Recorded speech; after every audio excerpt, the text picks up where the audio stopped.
know that 30% of all the water that comes to our households is used to flush the toilet? That seems like an incredible waste of good, clean water.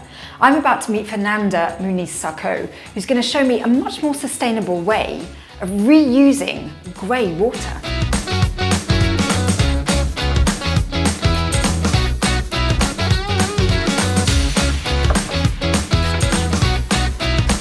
Hi! Great to meet you. Nice to meet you. This place. Coming. Fernanda, we use a lot of water every year, right, per person. Do you have the statistics? Yes, in Luxembourg, it's estimated that 160 liters per person per day is used in household. Water that arrives to our house is called as a potable water. For example, the water that you use for drinking has the same quality of the water that you use for flushing the toilet. To flush in the toilet, you cannot use the dirty water. The water can splash on you. So this water has to have the minimum quality to not contaminate the people. 30% is used for flushing the toilet. The water that comes to our house is used only once. After that, it goes in the sewage system into the wastewater treatment plant. My PhD project is to treat the greywater fraction locally, and this water can be reused for flushing the toilet. You talk about grey water. So the grey water is all the wastewater, excluding the water from the toilet, from the sink, from the hand sink, from the kitchen sink, from the showers, from the laundry. It goes into a central sewerage system.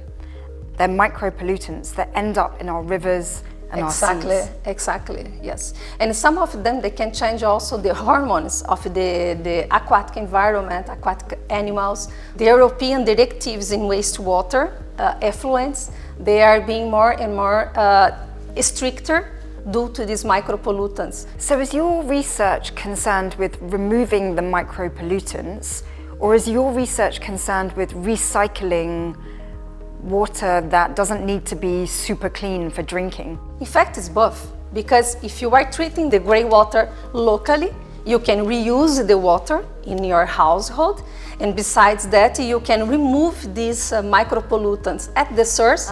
My project is a 4 years project, so the idea of treating the grey water locally by using a nature-based solution, which is called a vertical flow constructed wetland, in which we are applying, for example, as you can see here, we have these columns and we are testing different types of substrate. So it's a kind of soil. Inside we have a mixture of soil, of sandy and other innovative products. We have the plants, and inside of this system you have also the microorganisms which is growing inside. The water enters by the top, and after that goes into the system and go out by the bottom. And within the system the water is treated. So the plant is uptaking these pollutants, because these pollutants for the plant is like a nutrient. They needed that to grow. The microorganisms is also degrading these pollutants, and you have the soil. And as you may know, some particles of the soil, they have the capacity to adsorb these pollutants. And in this way, the water enters polluted and goes out clean. It's an organic cleaning system, yes, for water, which is polluted by products, chemicals, toothpaste, shower gel, and the plants that are growing in these columns want to eat that stuff. Exactly. I mean, it's a win-win situation. Exactly. So are you building this because one day we will all have these columns in our homes? Yeah, maybe not the columns, but they could be planted in our household. And the idea of having this nature-based solution is that when you see in your garden, it will be like a garden. It will not be like a wastewater treatment plant. And as I said, you can save at least 30% of the potable water only if you use for flushing toilet. So we are analyzing the soil, we are analyzing the microorganism community. Finally, we will analyze also the plants to see which was the role of each one. I must say, your research is so inspiring. It's making me think of vertical farming, because there are some cities that have such high buildings, and because all of this is a column construction, maybe vertical farming could be the space where we actually clean our water. Sewerage systems in cities could be in skyscrapers one day. Do you have an idea how many rolls of toilet paper is used per person per year?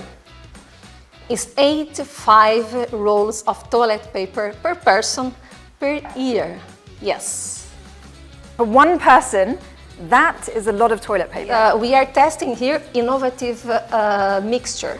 So in these two, we are testing an activated biochar which came from cellulose recovered from toilet paper, from wastewater.